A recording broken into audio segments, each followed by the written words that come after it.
All right, let's work on some contour by wrapping a cylinder.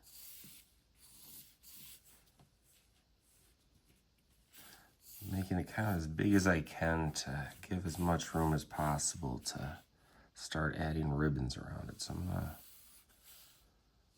do my first ribbon and my second ribbon. I think I can get a third one in here. One more. As a whole, I'm trying to think about this curve getting a little more extreme as it goes down, right? A little flatter at the top, a little more, because each of these are foreshortened circles, or we're just seeing kind of the front edge of it. These bottom edges. Clean that up a little bit. All right, let's do at least a crisscross across the top kind of thing. So I'm gonna come up one side with my ribbon and then bring that across and then bring another one across and then drop that one down. It's a little thick there, but places it. All right, so let's figure out the over-under on this. I'm gonna have this one go under there, which means it's gonna go over this one. I think we're gonna go with that as the edge there, give or take.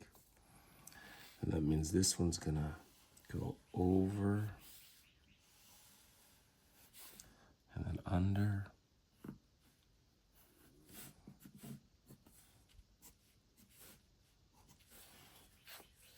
And then this one, what are we doing here? This one's gotta go under and then over.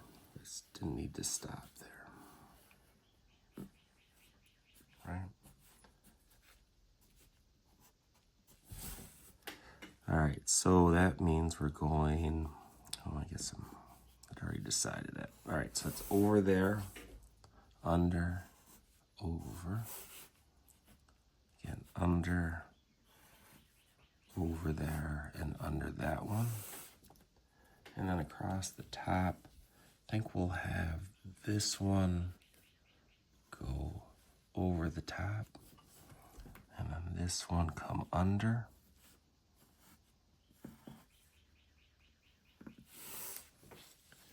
I'm gonna do my dark edge here.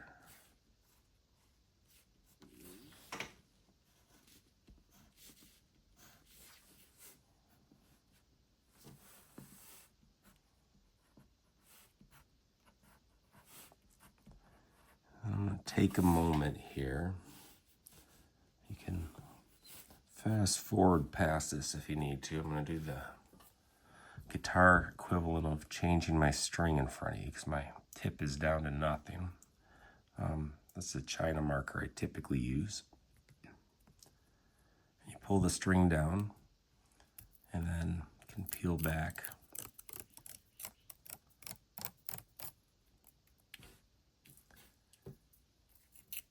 Ideally that comes off smoothly and evenly, so then you end up with a nice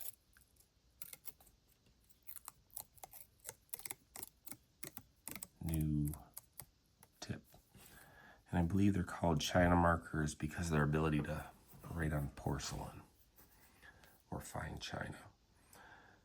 I like them because they're nice and big and loose, and it forces me to not be super tight. I'll do other stuff that's tight, but this is intended to be very sketchy and loose.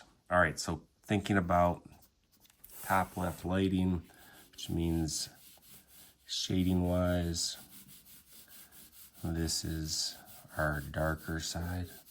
I'm gonna do a little bit of work this way to kind of contour it. I'm picking up the same shape as our ribbons to some extent. And I'm gonna come in here and start pretty dark, but not the darkest. I'm actually gonna do the darkest part of it right here. And then start to kind of fade out from here. because the highlights are probably somewhere where that, almost where that ribbon is. And so here I'm going to do a little bit of shading on this side too, coming out. Doing a couple passes. All right, so that's just giving the cylinder itself some shading, some form, a tiny bit of cast shadow while I'm thinking about it.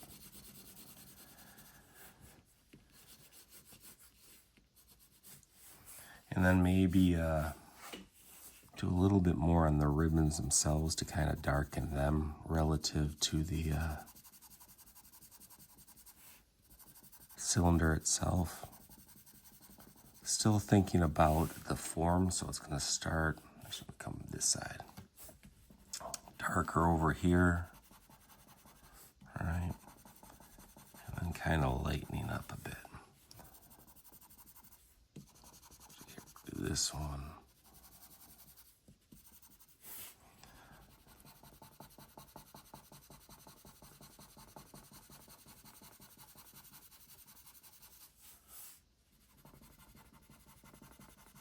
Just to help with that form a little bit and to differentiate from the cylinder. So this ribbon, pretty dark over here. Do that top edge, or that front edge rather, front top. Do a little bit of the overlap to emphasize that, kind of like a cast shadow thing. And do this one. Not quite as dark over here, but dark enough. A little bit of overlap shadow, kind of emphasize that. And then a little bit of dark across the top on the ribbons. And I think we'll call it good. That's a nice exercise to work on form, start thinking about how the contours work to help define that form.